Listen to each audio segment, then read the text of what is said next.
사랑하는 주님, 우리가 하나님 앞에 기도하는 것이 있습니다. 우리가 사랑하는 그 주님을 만나고 그 품 안에 살기를 소망합니다.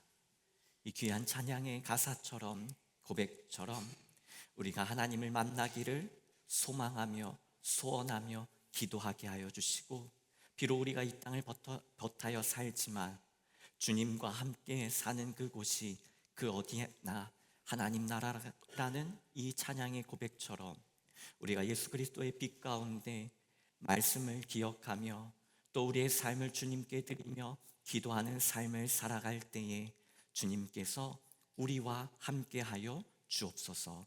그래서 우리가 항상 그러했듯이 앞으로도 주님과 동행하는 삶을 살게 하여 주옵소서.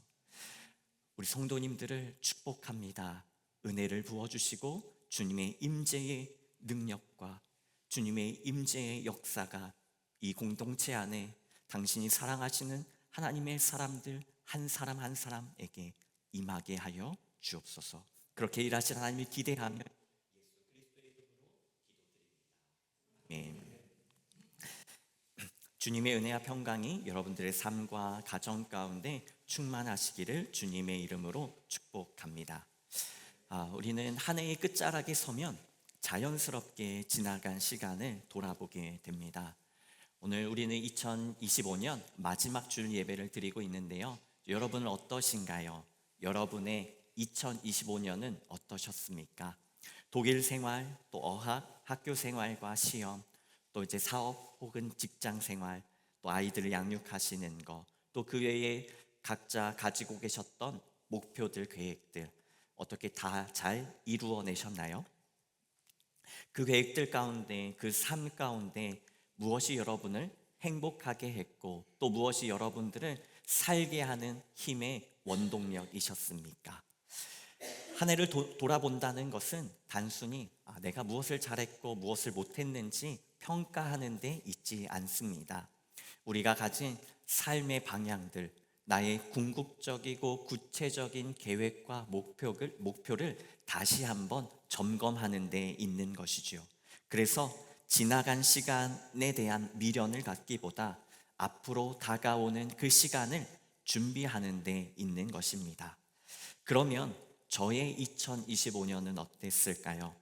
올해 2월부터 또 담임 목회를 시작하면서 제 자신의 부족함으로 인해서 또 답답하기도 했고 또 아쉬운 시간도 있었습니다. 그럼에도 여름을 지나면서 또 2026년을 준비하고 동유럽의 선교를 다녀오고 연말의 사역들을 통해서 하나님의 인도하심과 또 기대를 다시 한번 경험하는 시간이 되었습니다. 그래서 이 시간들을 돌아볼 때에 더 큰 기대와 더 큰 감사로 채워진 한 해였습니다. 그리고 또 한 가지 제 삶에서 바뀐 부분이 있습니다. 저는 제 일정을 어떤 노트나 혹은 핸드폰이나 스케줄러에 기록하는 사람이 아닙니다. 그런데 담임 목회를 시작하면서 결정한 게 있어요. 내 일정을 최대한 스케줄러에 기록하고 때로는 알람을 맞추고 살아가 보자.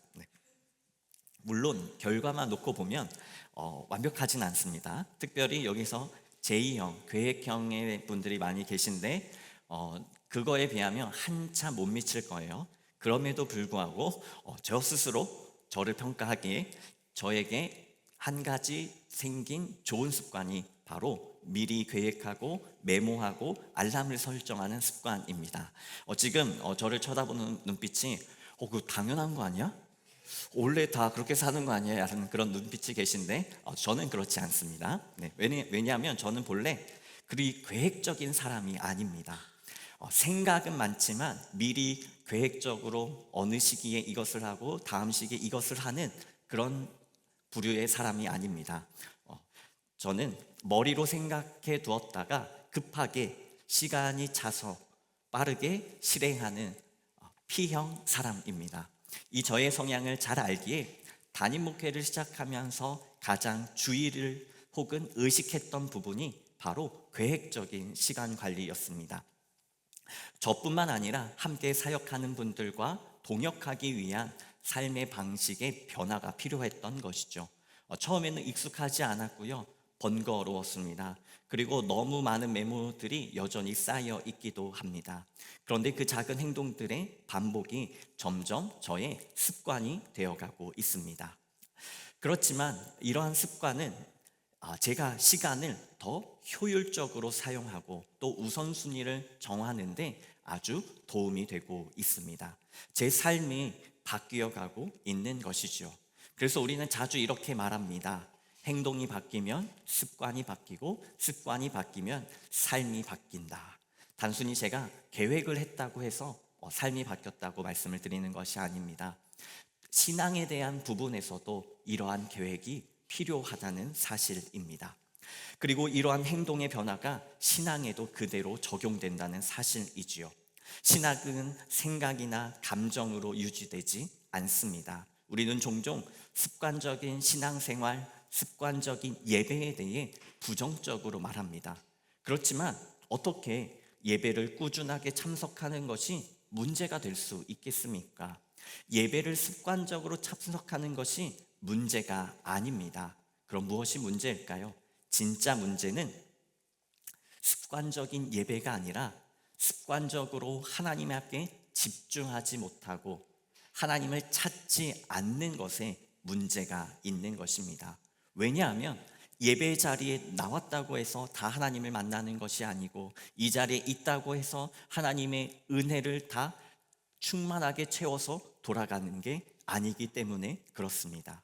그래서 우리는 하나님의 은혜의 자리로 나아가는 습관을 가져야 하고 하나님과 대화하는 습관을 가져야 하고 하나님께 집중하는 습관을 가져야 합니다.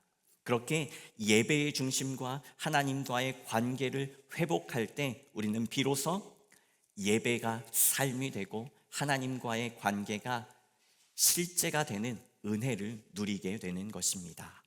그렇게 예배를 습관적으로 참석하는 것이 아닌 하나님을 찾는 습관을 통해 하나님과 동행하는 삶을 누리는 저와 여러분 되시길 주님의 이름으로 축복합니다. 그렇게 우리의 신앙은 결국 우리의 삶 속에서 반복되는 선택과 행동, 곧 습관, 삶을 통해 드러납니다. 그래서 오늘 우리가 말하는 신앙의 습관은 어떤 종교적 행동을 더 추가하는 것이 아닙니다. 하나님을 위한 시간을 내어드리고 하나님을 내 삶의 중심에 놓아두는 것입니다. 신앙의 습관 없이 우리의 삶 속에서 어떻게 하나님과 가까워질 수 있겠습니까? 우리는 종종 은혜가 필요하다고 말하고 또 하나님의 도우심이 필요하다고 말합니다. 그러면서 하나님을 찾지 않는 우리의 습관을 보게 됩니다. 그러면 말과 행동이 전혀 다른 것이지요. 우리의 삶 속에서 또 우리의 가정이, 우리의 자녀들이 하나님과 더 친밀해지기를 원하십니까? 그렇다면 우리는 습관을 세워야 합니다. 우리의 시간을 구별하고 우리의 삶을 조정해서 하나님을 가까이 하는 시간, 습관을 가져야 합니다. 하나님을 찾는 그 삶을 우리의 삶의 중심에 놓아두어야 합니다. 그래서 제가 한 가지 신앙의 습관을 제안드리려고 합니다. 바로 가정 예배입니다. 가정 예배는 거창하지 않습니다. 그리고 길 필요도 없고요, 완벽할 필요도 없습니다. 온 가족이 말씀을 한 장 함께 읽고 또 함께 아이들을 혹은 우리 가족들을 축복하며 기도하고 오늘 하나님께서 우리를 어떻게 인도하셨는지 나누는 것만으로도 충분합니다. 감사를 드리는 것, 그것이 가정 예배입니다. 그래서 어떤 분은 가정 예배를 이렇게 말합니다. 하나님 중심의 가족 모임이라고요.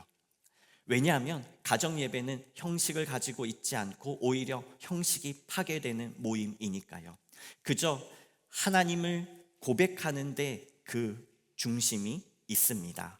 어떻게 보면 또 여기 우리 청년들도 있고 또 혼자 사시는 분들도 있을 텐데요. 이렇게 말할 수 있습니다. 우리 집은 자녀들이 없어요. 혼자 사는데 가정 예배가 가능할까요? 아니, 근데 이미 늦은 것 같아요. 우리가 이렇게 얘기하죠.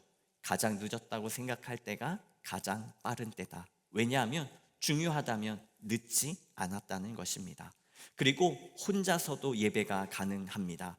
디지털 환경의 발달로 우리의 삶은 완전히 달라졌습니다. 지금도 그리고 자주 24시간 중에 우리는 24시간 핸드폰을 켜놓고 생활합니다. 심지어 수많은 시간을 핸드폰이 없으면 아무것도 못하게 되는 상황도 있고요. 심지어 쉴 때마저도 핸드폰을 붙들고 쉬게 됩니다. 그런 상황 속에서 우리는 또한 이러한 것도 가능합니다. 그 핸드폰으로 언제든지 찬양을 들을 수 있는 것이지요. 그리고 그 핸드폰으로 언제든지 말씀을 찾아서 읽을 수도 있습니다. 하나님 앞에 10분만 구별해서 드려보십시오. 말씀을 읽고 찬양을 듣고 또 기도하는 그 시간이요. 혹 그 앞에 사도신경과 마지막에 주기도문을 추가한다면 그것은 작은 한 예배가 될 것입니다. 가정 예배는 어떤 조건이 갖추어야지만 가능한 것이 아닙니다. 숫자가 채워져야 가능한 것도 아니고 어떤 공간이 필요한 것도 아닙니다. 그저 하나님을 찾는 그 자리에서 가정 예배는 가능한 것입니다. 이 가정 예배를 통해 우리의 삶의 주인이 누구이신지를 확인할 수 있고요.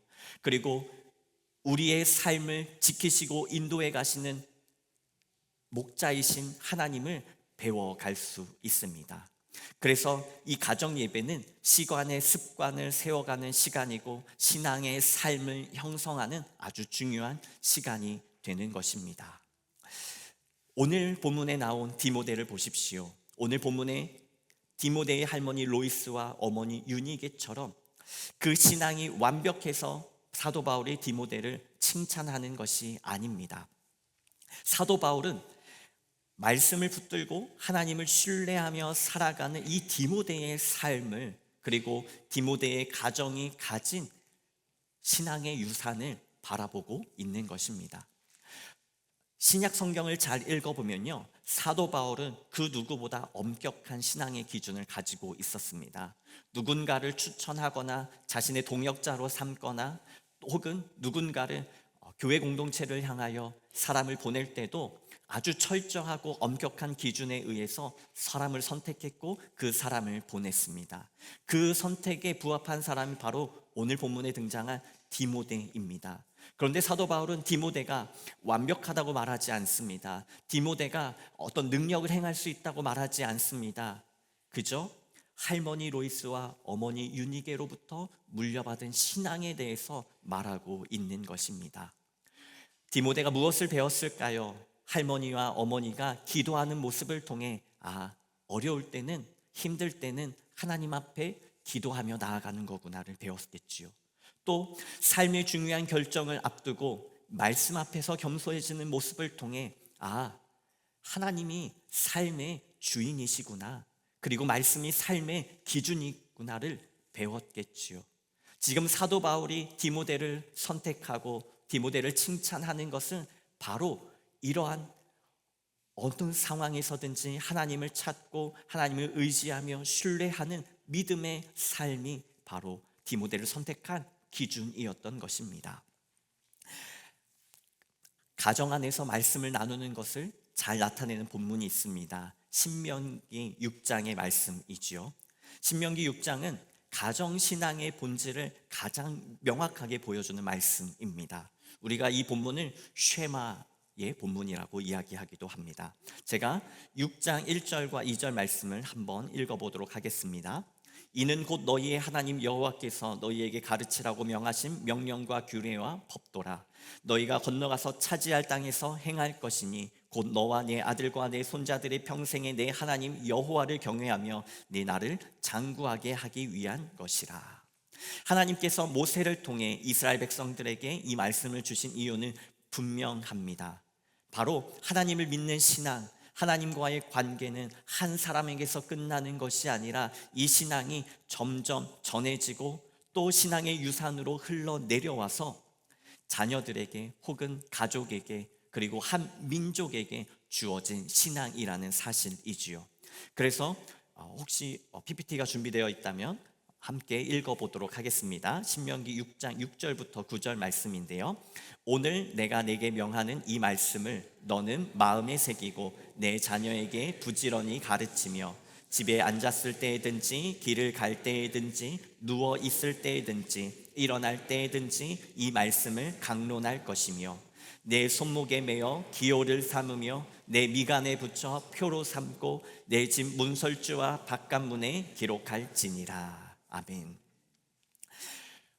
이스라엘을 여행해 보신 분이 계시다면 길거리에서 이 쉐마의 구절을 이마에 붙이고 다니는 유대인들을 어렵지 않게 보실 수 있습니다. 심지어 지금도 보실 수 있어요. 오늘 이 말씀은 손목에 메고 미간에 붙이고 또 집 문설주, 그러니까 문틀에 붙이라는 거죠. 이것이 무엇을 의미할까요? 바로 일상에서 하나님의 말씀을 선포하고 일상에서 하나님의 말씀을 나누고 일상에서 하나님의 은혜를 고백하라는 것입니다. 단순히 이마에 붙여놓으라는 그 말씀이 아니라 이 말씀을 시편 1편의 말처럼 묵상하는 것, 반복해서 읊조리고 반복해서 선포하고 반복해서 듣는데 그 중요한 의미와 목적이 있는 것이지요. 이 말씀은 하나님을 향한 믿음의 고백이 삶의 중심이 되게 하라는 하나님의 뜻입니다. 일상의 모든 순간 속에서 하나님과 동행하는 것입니다. 집에서도, 길을 걸어갈 때도, 운전할 때도, 잠자리에 들 때도, 아침에 일어날 때도 우리가 부른 오늘의 찬양의 가사처럼요. 우리의 일상 가운데 하나님과 동행함을 내 스스로 선포하고 경험하고 배우게 되는 것이지요. 혹시 이곳에 자녀의 신앙으로 고민하시는 분들이 계십니까? 말로 가르치시기보다 여러분들께서 그 삶으로 하나님께 여러분들의 삶을 하나님 앞에 맡기며 기도하고 있는지, 그리고 말씀을 따라 살아가고 있는지 그 삶을 보여주십시오. 그리고 기도해 주십시오. 제가 여러분들에게 틀리지 않는 한 가지 말을 드린다면, 눈물로 자녀를 위하여 기도하는 부모님의 기도는 결코 땅에 떨어지지 않습니다. 비록 그 기도의 결과가 당장 하루 아침에, 당장 일주일 안에 보이지 않을 수 있겠지만 그 기도를 하나님께서 기억하여 주시고 마치 하나님 나라의 그 은행에 쌓이는 것처럼 계속 그 기도가 쌓이고 하나님께서 그 기도를 이루어 가십니다. 그 기도를 제가 경험하고 있고요. 또 저의 목표가 있다면 제 아이가 그 기도를 경험하기를 기도합니다. 지금도 저희는 가정 예배를 드리고 있습니다. 저는 안 드리는데 여러분들에게 가정 예배를 드려보라고 말씀을 드릴 수가 없죠. 그런데요, 저희보다 더 철저하게 드리는 분이 계세요. 저희 부모님이요. 하준이가요, 한국 갔다 오면요, 가정 예배가 습관이 돼서 오히려 저희한테 뭐라고 합니다. 아니, 왜 시간이 됐는데 가정 예배를 안 드리냐고. 왜냐하면 할머니 집은 더 철저하거든요. 오히려 저희는 바쁘거나 이러면 잊어먹는데 할머니의 집에서는 그런 게 없습니다. 그 시간이 9시든 11시든 12시든 시간이 상관이 없습니다. 무조건 그날 잠이 들기 전에 예배를 드려야 합니다. 그게 이 아이에게도 습관이 돼서 자기가 먼저 예배를 드리자고 얘기도 하고요. 또 어떤 날은 기도를 본인이 하겠다고 울기도 합니다. 본인 순서가 아닌데도 자기가 꼭 기도를 하고 싶다고 말을 합니다. 저는 무엇이 옳은지 맞는지 정확하게 말씀을 드릴 수는 없습니다. 그러나 우리 가정 안에서 한 가정의 예배의 습관을 만들고 그 시간을 지켜나갈 때에 우리의 삶이 하나님 보시기에 아름다울 수 있고, 또 하나님께서 하나님을 신뢰하고 하나님을 의지하고 우리의 삶을 하나님께 맡기는 그 마음을 하나님께서 기억하신다는 것, 그 하나만큼은 여러분들에게 말씀드릴 수 있습니다.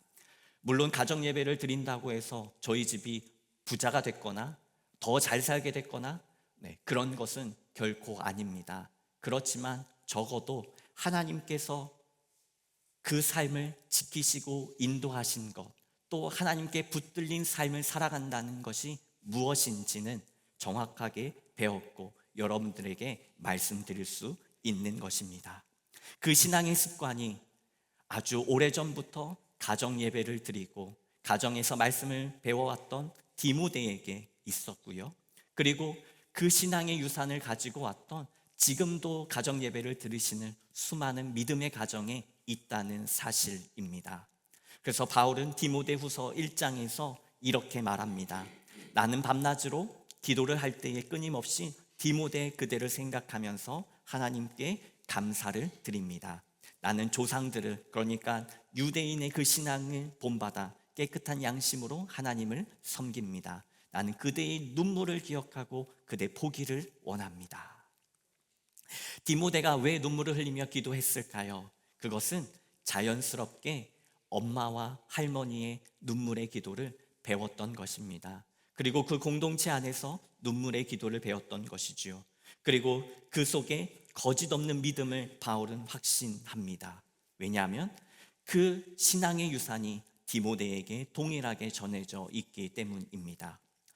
가랑비에 오시셨듯이 우리가 무언가를 반복하며 행동할 때에 우리의 그 시간은 우리의 삶에 남겨져 있습니다. 그리고 우리의 반복하며 살아가는 그 삶은 우리의 삶에서 무엇이 가장 소중한지를, 무엇이 중요한지를 정직하게 보여주는 것이기도 합니다. 그래서 신앙의 습관은 지금 당장 완벽하지 않아도 괜찮습니다. 작아도 괜찮습니다. 이전에 하셨는데 잘 안 되셨다면 다시 시작해도 괜찮습니다. 왜냐하면 그 시간을 쌓을 때에 하나님께서 마침내 그 사랑과 그 수고 가운데 주시는 은혜가 우리의 삶에 있기 때문입니다. 혹 청년들 중에 저는 가족이 없어서 예배를 못 드린다고 말할 수 있는 분들이 계실 것 같아요. 그래서 1월 7일 수요일부터 수요 예배를 교회에서 시작하려고 합니다. 가정에서 예배를 못 드리신다면 교회로 오십시오. 가정에서 예배를 드리실 수 있다면 그게 혼자여도 2명이어도 그리고 한 가정이라면 더 깊이 있게 그 가정의 예배의 시간을 소중히 사용하시기를 부탁을 드립니다. 우리가 교회에서 그래서 이제 다음 PPT 화면을 보여주시면은 가정 예배 통신문처럼 순서지를 만들었습니다. 분홍색으로 예쁘게 잘 만들어 주셨는데요. 이걸 매주 나갈 거예요. 그러니까 이거는 일주일에 한 번 사용하시는 것입니다. 그렇지만 가정 예배는 월요일부터 금요일까지 시편 1편부터 5편까지 본문의 말씀을 정해 가지고 매일 주부에도 나갈 것이고요. 그런데 이제 이미 가정 예배를 드리고 계신 분들이 계실 겁니다. 그냥 그 폼대로 그 형식대로 드리셔도 됩니다. 굳이 바꾸지 않으셔도 돼요. 왜냐하면 가정 예배의 형식은 가정 안에서 아이들과 혹은 스스로 세워 가시는 것입니다. 우리 교회는 가정 예배를 우리 교회 안에 정착시키고 활성화시키기 위해 도움을 드리기 위해 이제 이 유인물처럼 만들 뿐이고 여러분들께서 기존에 하시던 방식으로 계속 하시면 좋을 것 같습니다. 그러면 말씀을 마무리하도록 하겠습니다. 우리는 한 해의 마지막을 보내며 새로운 2026년을 준비하고 있습니다. 나의 삶이, 우리의 가정의 삶이 하나님 말씀 위에 서 있는지를 돌아보시는 시간이 되기를 소망합니다. 그리고 2026년을 기대하면서 우리에게 이루어져야 할 기도 제목이 참 많지만 그 가운데서도 하나님 말씀 위에 나의 삶이, 우리의 가정이 세워지는 기도 제목이 우리에게 있기를 소망합니다. 그리고 그 기도를 제가 함께 기도하고 또 함께 동역하면서 신앙의 아름다운 습관이 또 아름다운 신앙의 삶이 세워져 가는 저와 여러분들의 가정, 우리 도르트문트 성결교회 공동체가 되기를 소망합니다. 기도하겠습니다.